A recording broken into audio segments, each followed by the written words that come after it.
नमस्कार। मैं संध्या सिंह एक बार फिर आपके सामने आई हूँ। आज की जो चर्चा है वो थोड़ी सी आपको अलग लगेगी, लेकिन ये सारी चर्चा आज की आपको बहुत काम आने वाली है, जो बाकी की प्रैक्टिस के लिए। तो आज हम बात करते हैं कृष्णा कॉन्शियसनेस। जी हाँ, कृष्ण भगवान भी हैं। भगवान कैसे हैं? क्योंकि वो एक कॉन्शियसनेस है। तो क्या है, उस बारे में थोड़ी सी बातचीत करेंगे। जो मेरा लिमिटेड नॉलेज है, जी हाँ, मैं इतनी ज्ञानी तो नहीं हूँ, पर जो मेरा एक्सपीरियंस है डे टू डे लाइफ में, उसके हिसाब से मैंने एक्सपीरियंस किया है वो बताने वाली हूँ। इसमें मैं आज कृष्णा कॉन्शियस की बात करूँगी, और जो सांस के बीच का गैप है, जो शिवा है, शिव हैं, उसकी बात है। हाँ, तो पहले हम शुरू करते हैं कृष्णा कॉन्शियसनेस से कि क्या होता है। कि आप अभी हम एक अभ्यास करते हैं। आप अपनी आंखें बंद करिए। आंखें बंद करते ही आपको क्या दिखता है? आंखें बंद करते ही ऑफ कोर्स आप कहेंगे डार्क, कुछ नहीं दिखता। जी हाँ, वो जो कुछ नहीं दिखता यानी dark, that is actually Krishna consciousness. जब हम अपनी आंखें बंद करते हैं ध्यान के लिए या किसी भी चीज़ के लिए, तो हमारे वो कृष्णा कॉन्शियसनेस से हमारा पहला इंटरेक्शन होता है। जब हम बहुत ज़्यादा प्रैक्टिस करते जाते हैं, फिर आगे की स्थिति में थोड़ी देर बाद बताऊंगी। तो जब हमने आंखें बंद करी तो कुछ सेकेंड या कुछ मिनट बाद हमारे अंदर एक कोई ना कोई बात या विचार आता है। ठीक है, वो कौन है? वो है अर्जुन, जो कृष्णा से कुछ पूछता है। अर्जुन कौन है? अर्जुन जो हमारे रोज़मर्रा के विचार आते हैं कि अरे ऐसा हो गया, वो भी उठना है, जो भी चीज़ें हैं, बहुत सारी चीज़ें, कोई चिंता, कोई कुछ। तो जब ठीक है, आपकी चिंता आ रही है, समझ आया, अर्जुन ने कृष्ण से सवाल पूछा। अब हमें उस कृष्ण से कैसे कनेक्ट करना है कि हम कृष्ण की वॉइस सुनना चाहते हैं। तो हमें जो ये वाला माइंड है, जब हम उस वॉइस को, उस बात को सुनने की कोशिश करेंगे, तो ऑटोमेटिकली दो चीज़ें होंगी। आपका ये वाला जो माइंड है वो शांत होगा, क्योंकि जब ये शांत होगा तब आप सुन पाएंगे, और जब आप सुन पाएंगे, उस सुनने की कोशिश में आपका ये माइंड शांत हो जाता है। जी हाँ, आप कोशिश करिए, आप ध्यान दीजिए। अभी हम लोग साथ साथ करते हैं। हम सभी आंख बंद करते हैं। जैसे ही कोई विचार आया, जैसे आप सोचिए ना, आप कुछ भी सुनने की कोशिश करें। मान लीजिए मेरे कोई बोल रहा है, दो चार लोग बोल रहे हैं, माइंड तो बहुत सारी बातें एक साथ बोलता है। तो जब आप सुनने की कोशिश करते हैं तो आप साइलेंट होने की कोशिश करते हैं, है ना। किसी की भी बात सुनने के लिए हमें साइलेंट होना होता है। तो जब ये चीज़ आती है, फिर जो आवाज़ आती है, दैट इज़ एक्चुअली डिफरेंट होती है। जी हाँ, डेप्थ से आती है, डेप्थ ऑफ लाइफ।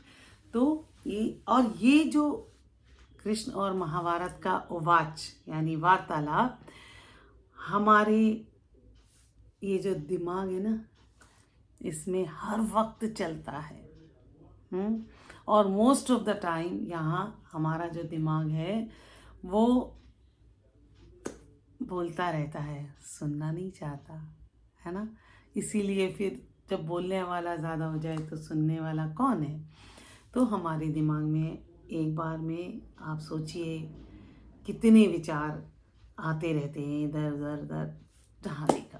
तो ये हमारा, आज से हम जब आंख बंद करेंगे और हमारे मन में कुछ समय बाद जो विचार आते हैं, वो उनको वो विचारों का उत्तर पाने के लिए हमें, जब हम सुनने की कोशिश करेंगे कि कोई, याद रखिए, कोई ना कोई अंदर से दूसरी आवाज़ आएगी, एक डिफरेंट चीज़ आएगी। तो जब हम कोशिश करेंगे तब वो साइलेंस, यानी जो शब्द अनहर्ड थे, यानी जो अब तक सुने नहीं गए, वो शब्द आपके अंदर से आते हैं। तो ये हमारी कृष्णा कॉन्शियसनेस है और आप लोग इसको करेंगे ना, मज़ा आएगा। देख लीजिएगा, आपको बहुत अच्छा लगने वाला है। और इसके और जो फ़ायदे होंगे वो मैं नहीं बताऊंगी, क्योंकि हर एक की लाइफ के अलग अलग फ़ायदे होते हैं। आंख बंद करिए, याद रखिए ये अभ्यास गाड़ी चलाते समय या कुछ किचन में काम करते समय नहीं करना है, बैठकर लेटकर ऐसे करना है जब एक जगह आप स्टेबल हैं। अब हम बात करते हैं, ये तो हमने बात कर ली कृष्णा कॉन्शियसनेस और महाभारत। महाभारत जो हो चुकी है, जिसके बारे में हमने इतनी बड़ी किताब पढ़ी है, वो हर समय हम लेकर घूम रहे हैं। और वो महाभारत लेकर घूम रहे हैं, पर हम उस कृष्ण की सुन ही नहीं रहे हैं जो हमें बता सकता है। तो सॉल्यूशन बता सकता है, हमारा व्यू बदल सकता है। तो अगर हम उस कृष्ण की सुनने की कोशिश करेंगे जो हमारे अंदर है, तो यकीन मानिए आपको बेहतर जवाब मिलेंगे, आप बेहतर ढंग से कर पाएंगे। तो शुरू हो जाइए उस कृष्णा कॉन्शियसनेस यानी कृष्ण की आप बात सुनने के लिए। तो आगे मैं कोशिश कर रही हूँ कि एक एक श्लोक गीता का हम करें, हाँ उसका करें और उसकी अभ्यास करें। ऐसा नहीं कि सिर्फ करा, और एक एक श्लोक का ऐसा अभ्यास करें कि हम जिंदगी में उतार सकें। अब हम बात करते हैं सांसों के बीच का गैप। तो अब हम शुरू करते हैं। जैसे मैं आपको बोलती हूँ लैपटॉप, जो मैं बोलूँ उसके बारे में सोचिए तुरंत। आपने लैपटॉप सोचा, ठीक है। उसके बाद मैं बोलती हूँ पेन, तो आपका जो ध्यान है लैपटॉप से उठ के पेन में जाने में जो टाइम लगता है, कितना छोटा टाइम है, आप उसको पकड़ नहीं पाते। ठीक उसी तरह जब हम सांस छोड़ते हैं, सांस छोड़ने के बाद इतना ही गैप होता है। शुरुआत में हमें इतना छोटा लगता है, हम महसूस नहीं करते, रोज़मर्रा हो रहा है ऑटोमेटिक।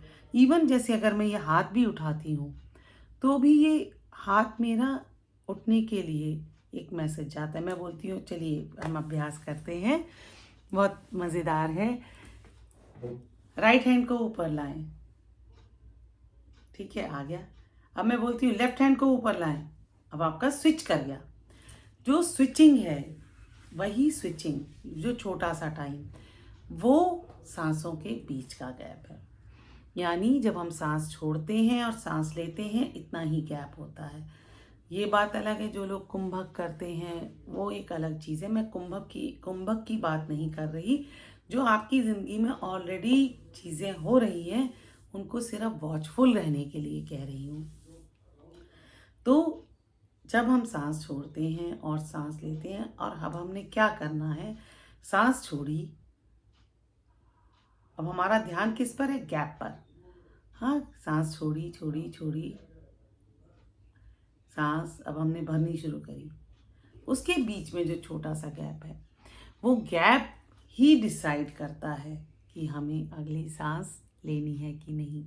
तब वो कौन हुआ, दैट इज एक्चुअली हमारी सांस का जो आधार है, प्राणायाम। वो है, सांस से ऊपर कौन चीज़ हो सकती है जो सांस को मैनेज करेगी। फिर जो सांस को मैनेज करेगी, जब हम उससे जुड़ते हैं, वो जो चीज़ है वो शिवा कॉन्शियसनेस है। या वही एक ट्रू चेतना, आप कृष्णा कॉन्शियसनेस भी उसको कह सकते हैं। तो वो जो ट्रू चेतना है, हाँ, तो वो ट्रू चेतना से जब हम जुड़ते हैं तो हम धीरे धीरे, जब उसके साथ हमारी दोस्ती बढ़िया होती जाती है, तो हम ब्रह्मांड से जुड़ने लगते हैं। इसीलिए जब हम सांस पर ध्यान देते हैं, जब सांस पर ध्यान देते हैं, फिर आप देखते हैं कि पहले आप सांस पर ध्यान देना शुरू करते हैं, फिर उसके बीच के गैप पर ध्यान दें। अच्छा, जब कभी भी, अब मैं इसका उपयोग बताती हूँ रोज़मर्रा के, जब भी आपको कोई डिसीजन लेने में बहुत दिक्कत हो रही हो, परेशानी हो, तो आप ये जो सांस के बीच का गैप पर ध्यान देने की आदत है, आपके बड़े काम की चीज़ है। जैसे ही कोई परेशानी आती है आप उस सांस के बीच के गैप पर ध्यान दें, है ना। तो आपकी उस परेशानी का बेस्ट हल आप या कहीं से भी निकलेगा, है ना। जो ओरिजिन है हमारे सांस का, जब हम उस पर ध्यान देते हैं तो उसमें फ़ायदा होगा, ठीक है। बेटर निकल के आता है, बेस्ट निकल कर आता है, स्ट्रेस घट जाता है। अब हम बात करते हैं सांसों की। सांस कैसे हमारी ज़िंदगी में बहुत रोल निभाती है, बहुत बड़ा रोल, वो तो हम नॉर्मल सब जानते हैं। पर जैसे ही हमारे दिल पे, दिमाग, मतलब कोई भी चीज़ हमें अटैक करती है फिजिकली या मेंटली, तो सबसे पहले क्या होता है, हमारी सांसों की गति जो है डीप नहीं होती सांस और बढ़ जाती है, क्योंकि हमें ज़्यादा ऑक्सीजन चाहिए टू कोप अप, ठीक है। तो अगर हम अपनी सांस को वॉच करें, उस पर ध्यान देते हैं, तो हम अपनी सांस जब हमारी संतुलित होने लगती है तो हमारा माइंड संतुलित होता है, हमारी फिजिकल बॉडी, यानी जो, जैसे आप सोचिए कि इवन अगर आप सांस पर बहुत दिन तक अभ्यास करते हैं तो आपके जो पुरानी एपिसोड्स थे जब आप बहुत तकलीफ में थे और आपने उस समय पर तो कर लिया, लेकिन आज वो आपकी ज़िंदगी में पीछे रोक के खड़े हैं। मुझे याद है एक मूवी आपने भी देखी होगी, मिल्खा सिंह। मिल्खा सिंह में वो दौड़ते दौड़ते कब हारता है, जब उसको बैक ऑफ माइंड कोई चीज़ याद आ जाती है और वो रेस लूज कर जाता है। ठीक उसी तरह हमारे बैक ऑफ माइंड जो चीज़ें आती हैं वो हम चीज़ों को फिर आगे बढ़िया नहीं कर पाते, आधी एनर्जी हमारी वहीं चली जाती है, कोई भी चीज़ आप कर रहे हो। ठीक उसी तरह जब हम सांसों पर बेटर तरीके से कर पाते हैं तो हम ये चीज़ें हील करते हैं, पास्ट को भी हील करते हैं, प्रेजेंट बढ़िया हो जाता है, और फ्यूचर तो अपने आप ही लिखा जाता है। तो कल जैसे मैंने बताया था योग निद्रा के आगे भी मैं आपको लेकर जाऊंगी, उसका इस्तेमाल कैसे कैसे करना है सिवाय स्ट्रेस और उसके, पर फिलहाल आप योग निद्रा का अभ्यास करें। तो आज का वीडियो उम्मीद करती हूँ आपको अच्छा लगा होगा। और सांसों को, किसी ने मुझसे पूछा था कि सांसों को मैं वॉच नहीं कर पाता क्योंकि मैं ज़ोर ज़ोर से सांस लेता हूँ। जी नहीं, बिल्कुल ज़ोर से सांस नहीं लेनी है, उसको सिर्फ साइलेंटली, बिल्कुल कोशिश करिए कि मिनिमम मूवमेंट हो, और मूवमेंट भी ऐसी आहिस्ता, जैसे सोच लीजिए कि अगर आपकी सांसों की आवाज़ कहीं गई तो आपको कोई पकड़ लेगा, ठीक है, मतलब नुकसान होता है। तो आप बिल्कुल आहिस्ता से सांस लीजिए और वॉचफुल रहिए। इस तरह से आपको सांसों का ध्यान देना है। तो फिर मिलूँगी आप अपने सवाल सारे इकट्ठे करके रखिए और बताते रहिए, आप सबके जवाब आपको मैं एक वीडियो में सिर्फ क्वेश्चन आंसर्स दूँगी, ठीक है। इंतज़ार करिए, फिर मिलेंगे। अगर आपको मेरा वीडियो अच्छा लगता है तो बताएं।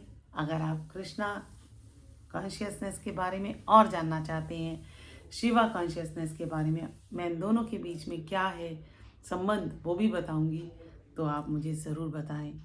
फिर मिलूंगी, तब तक के लिए नमस्कार और आज्ञा।